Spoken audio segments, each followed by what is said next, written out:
हम्म। ठीक है। आज हम बात करेंगे बृहस्पति खाना नंबर 7 की। 7वें भाव में जब बृहस्पति होता है तब रिजल्ट्स क्या आते हैं। पहले आपको ये भी एक चीज बताऊं कि बृहस्पति के जो मसनूई ग्रह हैं वो शुक्र प्लस सूर्य हैं। ठीक है। ठीक है। हमने एक कंसेप्ट किया था ना आर्टिफिशियल प्लेनेट वाला। हाँ। हाँ, तो ये चीजें भी याद रखना आप। ठीक है। ठीक है, ये जब आप एनालिसिस या प्रिडिक्ट करते हैं या रेमेडीज देते हैं तो बहुत काम आती हैं। हम्म। ठीक है। तो इसमें बोला है कि पिछले जन्म का साधु जन्म से ही मगर तपस्या के लिए जंगल नहीं गया और ग्रस्त खाना नंबर 7 में राजा जनक की तरह सन्यासी साधु बृहस्पति जो शुक्र माया में होता हुआ लक्ष्मी शुक्र को सांस की हवा की तरह जानने वाला चुपचाप शांत परिवार का गुरु होगा। अब ऐसा आदमी यहां से क्लियर होता है कि साधु स्वभाव होगा, अच्छी नेचर का होगा, साधु की तरह होगा। ठीक है। मतलब कि वो गृहस्थी में होगा। बस एक ये फर्क होगा कि वो जंगल में नहीं गया, लेकिन उसकी नेचर एक सेंट टाइप नेचर होती है। ठीक है। फिर यहाँ पे उन्होंने एग्जाम्पल दी कि राजा जनक। अब जो राजा जनक हैं वो भी बहुत विद्वान और तपस्वी माने गए हैं। ठीक है। इन हिंदू कल्चर ऐसा इंसान जो इसका बृहस्पति खाना नंबर 7 है वो रह तो ग्रस्त में रहा है, लेकिन उसकी नेचर जो है वो साधु जैसी है। लेकिन उसका जो परिवार है वो अच्छा है और वो खुद ज्यादा बोलता नहीं है, तोल कर बोलने वाला, सोच समझ कर बोलने वाला इंसान होता है और एक अच्छे और शांत परिवार का मुखिया होता है।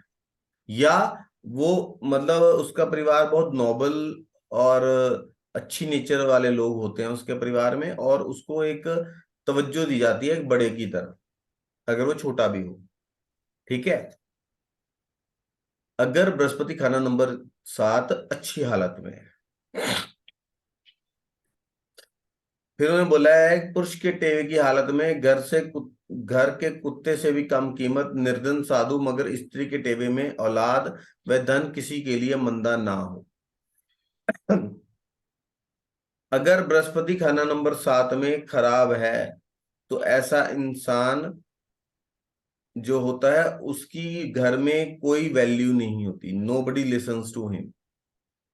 गरीब होता है, स्वभाव भले साधु होता है, लेकिन बृहस्पति खाना नंबर 7 में 7 के समय में अगर ये स्त्री के जन्म पत्री के अंदर है तो औलाद और धन के लिए कभी भी बुरा असर नहीं देता। स्त्री की जन्म पत्री में बृहस्पति खाना नंबर 7 इतना खराब नहीं है ज्यादा जितना कि पुरुष की पत्री में।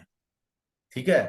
फिर उन्होंने बोला कि धर्ममाला थैली न परिवार देगी, बड़ी शानो शौकत बिला हिरस होगी। मतलब ऐसा जो इंसान होता है वो अगर बहुत ज्यादा धार्मिक हो जाए, मतलब हमेशा धर्म के पीछे पड़ा रहे, बहुत धार्मिक विचारों वाला हो जाए और अपने ग्रस्त के ऊपर ध्यान ना दे, तो उसको बोला है कि ऐसे इंसान को अगर बृहस्पति खाना नंबर 7 है तो धार्मिक नेचर का होना, बहुत भली नेचर का होना, ऐसा इंसान होता है ना जिसमें चुस्ती चालाकी नहीं होती है, ऐसा होना, भोला भाला और सीधा होना गलत होगा। ठीक है। उसको मुश्किलों का सामना करना पड़ेगा और उसका परिवार जो है, मतलब क्योंकि वो जो उसे अपने ग्रस्त में अपना रिस्पॉन्सिबिलिटी निभानी चाहिए ड्यू टू हिज नेचर, वो अगर माया के पीछे नहीं भागता है, साधु स्वभाव है, बहुत ही सीधे स्वभाव का इंसान है, तो उसकी नेचर की वजह से वो अपनी गृहस्थ को प्रॉपरली नहीं चला पाएगा और उसका परिवार जो है वो उसमें भी दिक्कतें उसको आएंगी। फिर उन्होंने बोला है कि औलाद से कदरी गौर न करता मदद आई ना हुकूमत हो। एक तो इसका मतलब ये है कि ऐसा जो इंसान है अगर वो इस चीज पे उसको गौर करना चाहिए, अपनी औलाद पैदा करने पे, औलाद के पालन पोषण में, उनको, अपने परिवार को, अपनी औलाद को समय देना चाहिए। ठीक है। अगर बृहस्पति खाना नंबर 7 वाला इंसान के अगर संतान नहीं है, तो या उसकी संतान उसकी सुन नहीं रही है, ठीक है, तो उसका राज दरबार भी खराब होगा। ठीक है। मदद आई ना हुकूमत हो, ऐसे इंसान को दुनियावी सोर्सेज से हुकूमत जो है वो कोई हेल्प नहीं मिलती है, वो दैवीय सोर्सेज से हेल्प मिलती है। ठीक है। मतलब नर औलाद के लिए ऐसा आदमी एफर्ट्स करने के बाद भी उसको नर औलाद की प्राप्ति नहीं होती। ठीक है। फिर उन्होंने बोला, वक्त बुढ़ापा हो सुखिया जिसका ज्ञानी, तरसता दौलत को हो। मतलब अगर सूर्य खाना नंबर 7 में है, बृहस्पति खाना नंबर, सॉरी, सूर्य अगर खाना नंबर 1 में है, बृहस्पति खाना नंबर 7 के समय में, तो ऐसा इंसान जो होता है हुनरमंद होता है। हुनरमंद में उसमें कोई टेक्निकल स्किल भी होती है। और ज्योतिष का अच्छा ज्ञाता होता है, बहुत बैलेंस नेचर और सोच समझकर फैसला लेने वाला इंसान होता है। लेकिन मतलब लिक्विडिटी और पैसे की कोई मतलब उसमें शर्त नहीं है कि बहुत ज्यादा होगी या नहीं होगी। लेकिन बुढ़ापा बहुत अच्छा निकलेगा अगर सूर्य खाना नंबर 1 में है एट द टाइम जब बृहस्पति खाना नंबर 7 के अंदर हो। फिर वो बोलते हैं, 9वें शनि 7 जो मच्छरेखा रिज के चंद्र खुद होता हो। अगर शनि 7 हो या 9 हो और अच्छा हो, और इंसान शनि की तासीर वाला हो, तासीर वाला मीन्स शनि की नेचर वाला हो, चुस्त हो, चालाक हो, तेज आदमी हो जिसे हम बोलते हैं, और एट द सेम टाइम अगर बृहस्पति खाना नंबर 7 के समय चंद्रमा जो है अच्छा बैठा है, टेवे में उसकी पोजीशन अच्छी है, जातक की जन्म कुंडली में उसकी अच्छी पोजीशन है, तो ऐसे जातक की जो रोजी रोटी है, ब्रेड एंड बटर है, जो आमदन है, आमदनी जो है, मतलब जो भी वो कमाता है वो अच्छा चलता है। ठीक है। फिर वो बोलते हैं, घर से बाहर क्यों दौड़े फिरता, मरना लिखा है घर में जो। तख्त साथी या गुरु घर बैठा, मंदा शुक्र या शत्रु हो। वो बोलते हैं कि ऐसा इंसान जो होता है, इसमें इसके ना दो मतलब मीनिंग है, कि ऐसा इंसान की यात्रा हमेशा सफल रहती है, उसे यात्रा लाभ देती है। ठीक है। लेकिन ऐसे ऐसा इंसान बाहर कितनी भी इन्वेस्टमेंट्स कर ले, या बाहर कितनी भी दौलत जोड़ ले, या बाहर कितना भी रह ले, लास्ट में आकर अपने आखिर का जो समय है उसकी मृत्यु उसके अपने घर में ही होती है। ठीक है। मतलब अगर वो बाहर भी रहता है तो उसकी मृत्यु अपने घर के अंदर आगे होती है, अपने पुश्तैनी घर के अंदर होती है। अगर उसकी बाहर कहीं मृत्यु भी हो जाए तब भी उसका आखिरी मतलब उसका जो शरीर है अपने घर में पहुंच ही जाता है। ठीक है। फिर उन्होंने बोला है, तख्त साथी या घर गुरु बैठा, मंदा शुक्र या शत्रु हो। मतलब तख्त साथी मतलब होता है कि खाना नंबर 1, क्योंकि तख्त जो है खाना नंबर 1 को गिना गया है। वहां पर कोई मंदा ग्रह जैसे राहु केतु बुध शुक्र, जो कि बृहस्पति के शत्रु हैं, या शनि behैसियत पापी होकर अगर बैठा हो, ठीक है, या गुरु के घरों में उसके शत्रु बैठे हों, तो ऐसा जो इंसान होता है उसकी जो पत्नी होती है वो खूबसूरत होती है, और उस पत्नी से उस इंसान को हर तरह का सुख मिलता है। लेकिन उसकी जो पत्नी होती है वो पैसे को लेके लालची नेचर की होती है, वो हमेशा मटेरियलिस्टिक नेचर की होती है, आप इसको इस तरीके से भी ले सकते हैं, लेकिन होती रिच है। ठीक है। फिर वो बोलते हैं 11 शनि बुध 6 2 12, मुत बनना मरे औलाद ना हो। जो मुत बनना का मतलब है, उसका मतलब होता है दस्तक पुत्र, गोद लिया हुआ पुत्र।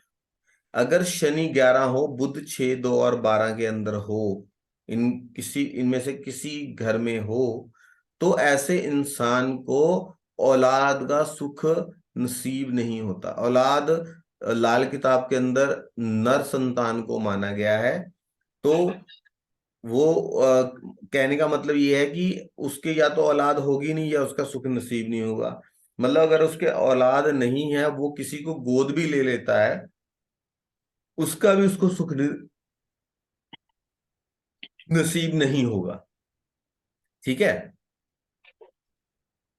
फिर पंडित रूपचंद जोशी जी बोलते हैं कि खाना नंबर 2 5 9 12 में बुध शुक्र राहु, खासकर शुक्र जब मंदा हो तो औलाद बर्बाद होती है। मगर जब खाना नंबर 2 6 11 और 12 के अंदर शनि बुध हो तो इंसान खुद बर्बाद होता है।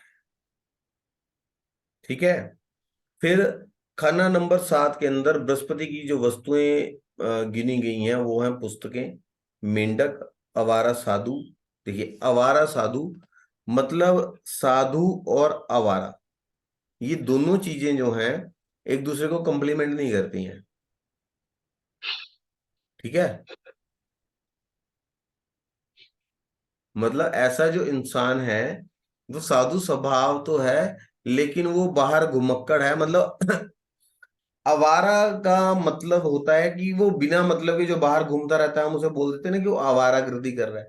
मतलब अपनी गृहस्थी पे ध्यान नहीं दे रहा है, बाहर की तरफ उसका ध्यान, अपने घर से बाहर की तरफ उसका ध्यान ज्यादा है।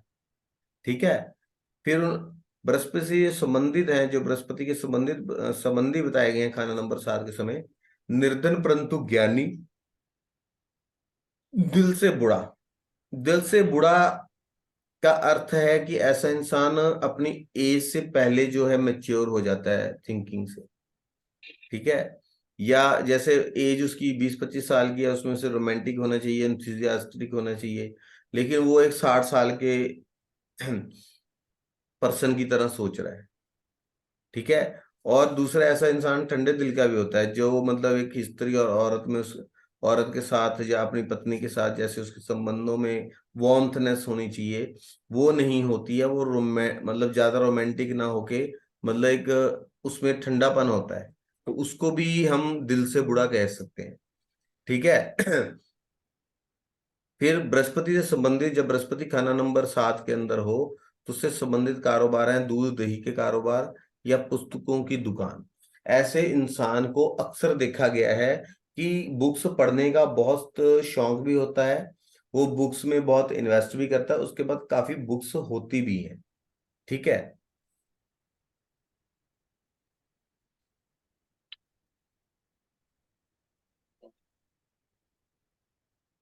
हम्म।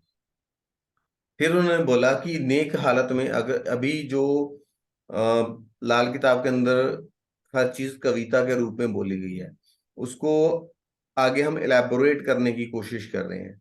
ठीक है। नेक हालत में अगर बृहस्पति हो, तो उन्होंने बोला कि धर्म काज के लिए हमेशा झंडा हर वक्त हाथ में होगा।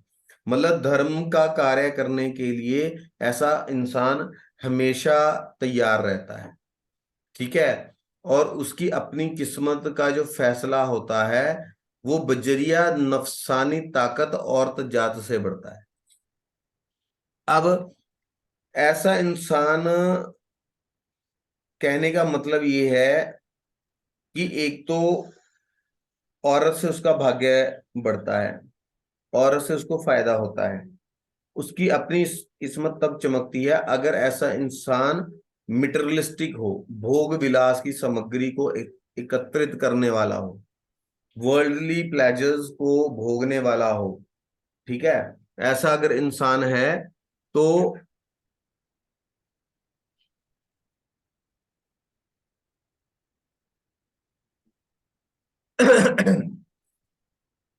ऐसा अगर इंसान है तो वो तरक्की करता है, बढ़ता है।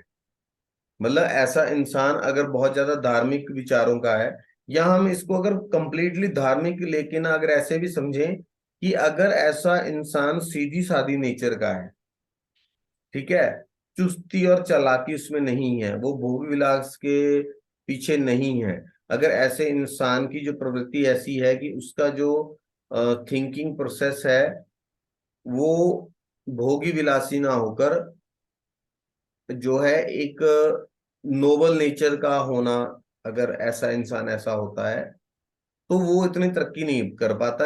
अगर वो मटेरियलिस्टिक थिंकिंग का होगा, ठीक है, तो वो ज्यादा तरक्की करेगा। फिर उन्हें अपनी दुनिया या माया दौलत की हालत का फैसला चंद्र की अच्छी या बुरी स्थिति में होगा। तो इंसान की कितनी लाइफ में वो प्रोग्रेस कर पाएगा, कितनी उसकी लाइफ में प्रॉस्पेरिटी होगी, और कितना जो दौलत है, कितना पैसा जो वो अपनी लाइफ में कमा सकेगा, उसका जो फैसला होगा वो जातक के बर्थ चार्ट में चंद्रमा की स्थिति के ऊपर निर्भर करेगा, ठीक है। और उसकी जो बुनियाद होगी, उन्होंने बोला मोहब्बत हकीकी बुनियाद होगी।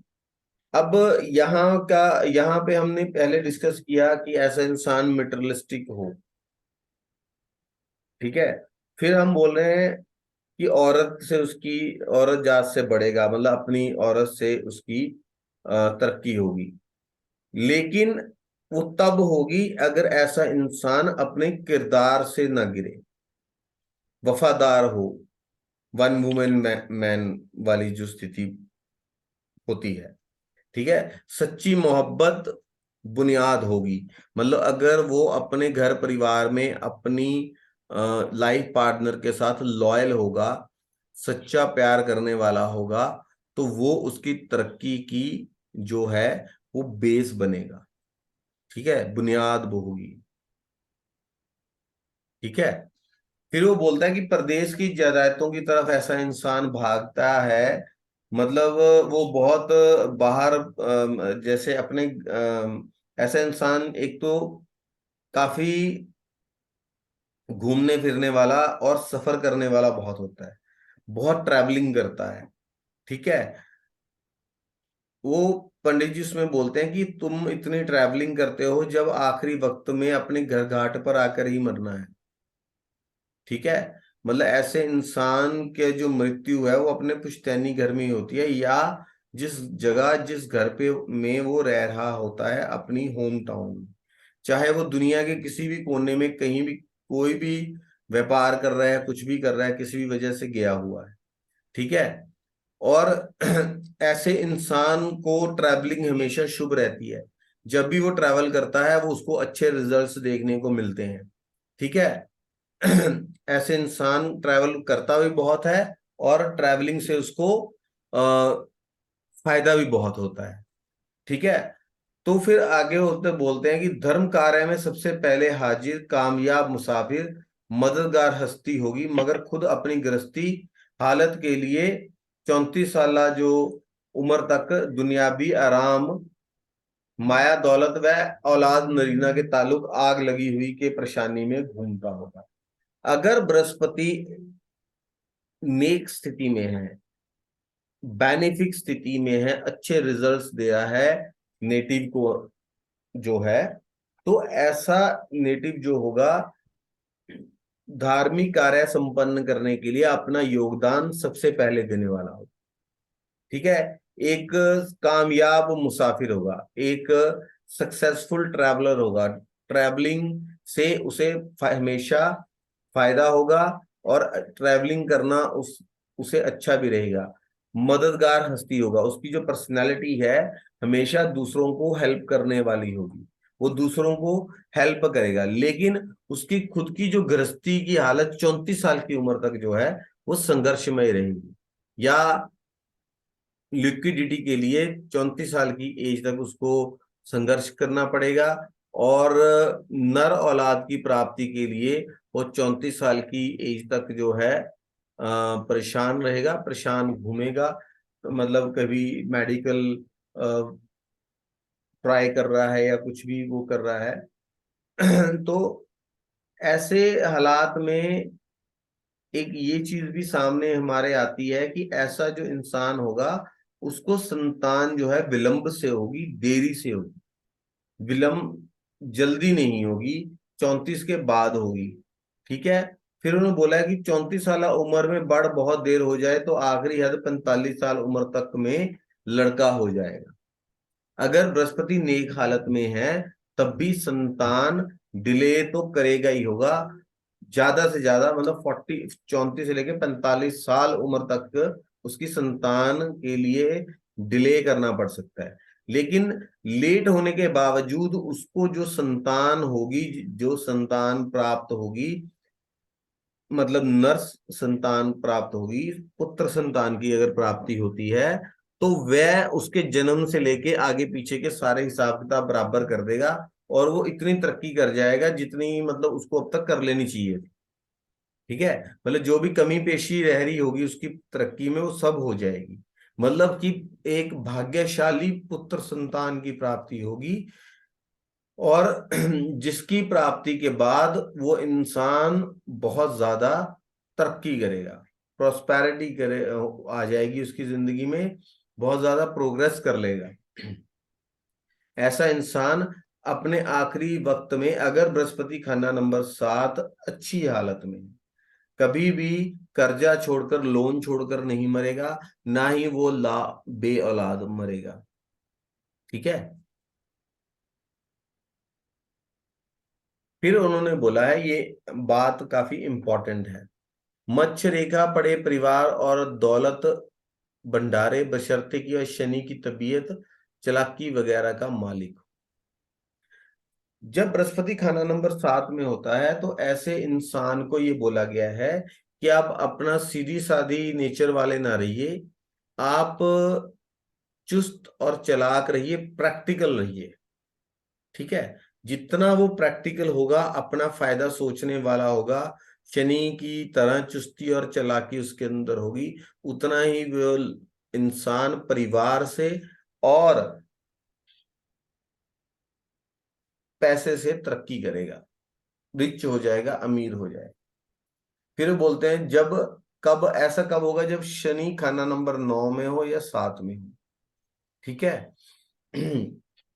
फिर बोलते हैं कि अगर ऐसे इंसान का जिसका बृहस्पति खाना नंबर 7 में हो, केतु बहुत अच्छी पोजीशन में है, और उसकी उंगलियों की जो ये पोरियां होती हैं, इसको पोरियां बोलते हैं, ये जो फिंगर टिप्स है ना, इसको बोलते हैं, इसके ऊपर 5 शंख, 5 शंख के निशान हो, 5 गिनती में, और केतु की बर्थ चार्ट के अंदर पोजीशन अच्छी हो, तो ऐसा इंसान तपस्वी होता है, मेडिटेशन करने वाला, तपस्या करने वाला, धर्म कार्य में आगे बढ़ के काम करने वाला, पाठ पूजा करने वाला नित्य नेम से। लेकिन उसकी जो माली हालत है, धन दौलत अच्छी होगी, इसकी कोई शर्त नहीं है।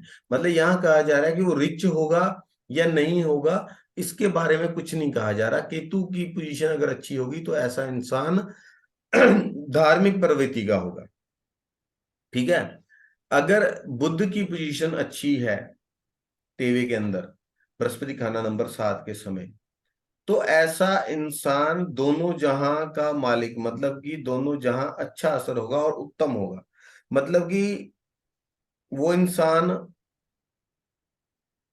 पूजा पाठ करने वाला, अच्छी नेचर वाला भी होगा, एट द सेम टाइम उसको जिंदगी में मेटेरियलिस्टिक गेन्स भी बहुत अच्छे मिलेंगे, पैसा परिवार सब बहुत अच्छी हालात में होगा, और समाज के अंदर उसकी अच्छी पोजीशन होगी। ठीक है। और इसमें क्या है कि कंडीशन क्या है कि बुध की पोजीशन बर्थ चार्ट में बहुत अच्छी होनी चाहिए, और जो उंगलियों की ये पोरियां, अगेन जो फिंगर टिप्स हैं, इस पे 6 जो हैं लाइनें वर्टिकली होनी चाहिए, 6 लाइंस पूरे हाथ में। सिर्फ ये फिंगर्स का जो पोरियां हैं, ये पोरियां बोली गई हैं, जो फिंगर्स के डिवाइड है ना, हर फिंगर 3 हिस्सों में डिवाइडेड है। ठीक है। फिर उन्होंने बोला कि अगर बृहस्पति खाना नंबर 7 के समय राहु की पोजीशन नेटिव चार्ट के अंदर बहुत बढ़िया है, अच्छी पोजीशन में राहु बैठा हुआ है, और ऐसे ही 6 खड़ी हुई वर्टिकल लाइंस जातक की कुंडली में है, तो ऐसा जीवन, ऐसे इंसान का जो जीवन है वो आराम से भरा होता है। स्पेशली वो अपना जो जवानी का हिस्सा है वो बहुत अच्छी तरह से आनंदित होकर बिताता है। ठीक है। फिर बोलते हैं कि अगर बृहस्पति 7 के समय में सूर्य खाना नंबर 1 में हो और बुध के बुर्ज पर सूरज की तरफ बृहस्पति का निशान शंख चक्र सदैव हो, मतलब अगर आप मेरे हाथ को देखें, सॉरी, या ये दिख रहा है, ये जो आपकी कनिष्ठिका है उसके नीचे जो है बुध का बुर्ज है, बुध का माउंट है, उसके ऊपर अगर बृहस्पति का निशान सूर्य की तरफ हो, मतलब ये सूर्य की फिंगर है, ये जो हमारी रिंग फिंगर है, इसके नीचे सूर्य का माउंट है। ठीक है। मतलब निशान बुध के माउंट पे हो लेकिन उसकी थोड़ी डायरेक्शन जो है सूर्य के माउंट की तरफ हो, शंख हो, चक्र हो, गदा हो या सदफ हो, तो ऐसा इंसान जो होता है ज्योतिष का ज्ञाता होता है। लाइफ के जो एक्सपीरियंसेस होते हैं वो उसे बहुत अच्छे होते हैं, बहुत एक्सपीरियंस होता है दुनियादारी में, बहुत प्रांगंत इंसान होता है, एक्सपर्ट होता है वो दुनियादारी के अंदर। मगर ऐसा इंसान ऐश और आराम प्रस्त होता है, मतलब मेहनत नहीं करता है। ठीक है। आलस रहती है। लेकिन उसके पास धन दौलत भी ज्यादा हो, इस बात की कोई बाउंडेशन नहीं है, हो भी सकती है और नहीं भी हो सकती है।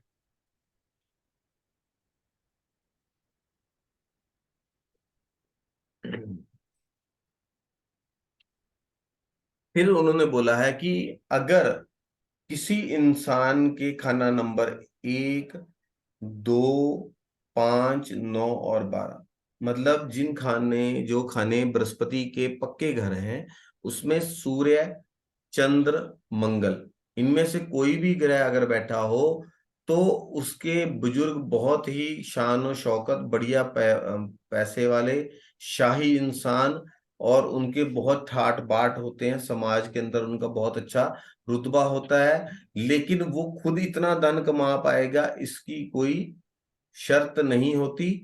मगर दुनियावी जो कार्य होते हैं, धर्म कर्म के कार्य करने में वो काफी मशहूर होगा और अपने धर्म के लिए बहुत ही कट्टर आदमी होगा। ठीक है। अपने धर्म का पक्का होगा।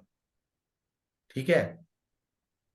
अब बात करते हैं कि अगर बृहस्पति खाना नंबर 5 मंदी हालत में हो, मगर अगर उसके मैलेफिक इफेक्ट्स आ रहे हैं, तो यहाँ पंडित रूपचंद जोशी जी ये लिखते हैं कि लड़की के टेवे में बृहस्पति खाना नंबर 7 का जो असर है वो कभी भी खराब नहीं होगा। ठीक है। मगर अगर लड़के के मेल के बर्थ चार्ट के अंदर है तो सबसे पहले प्रॉब्लम होगी कि उसको औलाद ना होना, या औलाद में बहुत ज्यादा डिलेज हो जाना, हो जाए तो उसका कोई सुख ना होना, उसका नलायक निकल जाना। और अगर उसके औलाद नहीं है और वो मुत बनना भी दुखिया हो गई, उन्होंने लिखा है औलाद तो दरकिनार, उसका मुतबन्ना भी दुखिया होवे, बेहतर होगा वह धर्म की खातिर औलाद ना बेचे, वरना बुढ़ापे में पछताना पड़े। मतलब कि ऐसा इंसान अगर निसंतान होने की हालत में किसी और की संतान को गोद में ले ले तो वो भी दुखिया हो जाए। ठीक है। और अगर कहीं उसके संतान है तो उसको इतना भी पागल ना हो जाए वो धार्मिक कार्यों में कि अपने खुद के परिवार और संतान को समय ही ना दे और उनसे एक अच्छा बॉन्ड ना डेवलप कर पाए। अगर वो उस टाइम में एक अच्छा बॉन्ड डेवलप नहीं करेगा तो ये हो सकता है कि बुढ़ापे में जाकर उसे परेशानियों का सामना करना पड़े। ठीक है। फिर बोलते हैं रखा घर में मंदिर ना परिवार देगा, बचे लड़का जब तो वह मिट्टी करेगा। अगेन वही बात बोली गई है कि अगर, देखिए, बहुत से लोग ये गलत फहमियां फैला देते हैं कि लाल किताब बोलती है कि आप मंदिर ना जाओ, पूजा पाठ ना करो। ठीक है। भगवान का नाम ना लो। हाँ, ऐसा लाल किताब बिल्कुल नहीं बोलती है। ये जरूर है कि किसी किन्हीं कंडीशंस के अंदर लाल किताब जो है वो इंसान को ये जरूर बोला गया कि वो अपने घर के अंदर मंदिर ना बनाए, लेकिन हर कंडीशन में ये नहीं बोला गया कि वो मंदिर ही ना जाए। यहाँ पर मैं एक चीज और बता दूं कि लाल किताब कभी भी ना धर्म विशेष के ऊपर एम्फेसाइज नहीं करती। तो यहाँ पे अगर कहीं पे उन्होंने मंदिर लिख भी दिया है, आप देखिए, ये एक ना एक नेचुरल टेंडेंसी होती है, इंसान अगर किसी विशेष धर्म को बिलोंग करेगा ना, तो उसी ही की अगर वो कुछ लिख रहा है तो उसमें उसी की बात नेचुरली वो हो जाएगी। तो यहाँ पे उसका मतलब है कि धर्म उनका, सॉरी, पंडित जी का मतलब है कि धर्म स्थान पर न जाए ऐसा इंसान। ठीक है, तो कुछ भी हो सकता है, इट डिपेंड्स अपॉन कि इंसान किस रिलीजन को बिलोंग करता है। ठीक है, अगर बृहस्पति खाना नंबर 7 है तो ऐसे इंसान को ये नहीं बोला गया कि वो मंदिर ना जाए, ये जरूर बोला गया कि अपने घर में मंदिर ना बनाए। मतलब उसका बहुत ज्यादा रिलीजियस होना, एक तो वो अच्छी नेचर का है। आप सोचो कि एक इंसान ऐसा हो, ये हमारे शास्त्रों में भी बोला गया है कि अति जो है किसी भी चीज की बुरी होती है। अगर एक इंसान अच्छी नेचर का है, उस पे वो बहुत जरूरत से ज्यादा धार्मिक भी अगर है, तो आप ये बताइए कि वो प्रैक्टिकली जो ये मटेरियलिस्टिक वर्ल्ड वर्ल्ड है, तब उसमें वो सफल हो पाएगा? बहुत कम चांसेस है। या हो सकता है कि लोग ही उसको ठगते रहें। ठीक है, लोग उसके साथ चीटिंग कर दें, ये भी बहुत पॉसिबिलिटी है। तो कहने का तात्पर्य है कि ऐसा जो इंसान है उसको अपने एक तो घर में मंदिर नहीं बनाना चाहिए, वो आउटसाइड जो मंदिर है उनकी सोसाइटी में या उनके जो नेबरहुड में कोई मंदिर है या पास में है, वहां जाने के लिए कुछ नहीं बोला है, कोई प्रॉब्लम नहीं है। हाँ, तो अगर वो बहुत ज्यादा इंसान रिलीजियस हो रहा है, उसका अपने घर की तरफ ध्यान ही नहीं है, दुनियावी बातों की तरफ ध्यान ही नहीं है, तो क्या ऐसा इंसान अपना परिवार एस्टेब्लिश कर पाएगा? अगेन डाउटफुल है। तो कहने का मतलब है ऐसे इंसान को बोला गया है कि वो थोड़ा अति धार्मिक ना हो जाए, मीडियम ठीक है, अच्छे कर्म करे, अच्छी थिंकिंग रखे, लेकिन अपने घर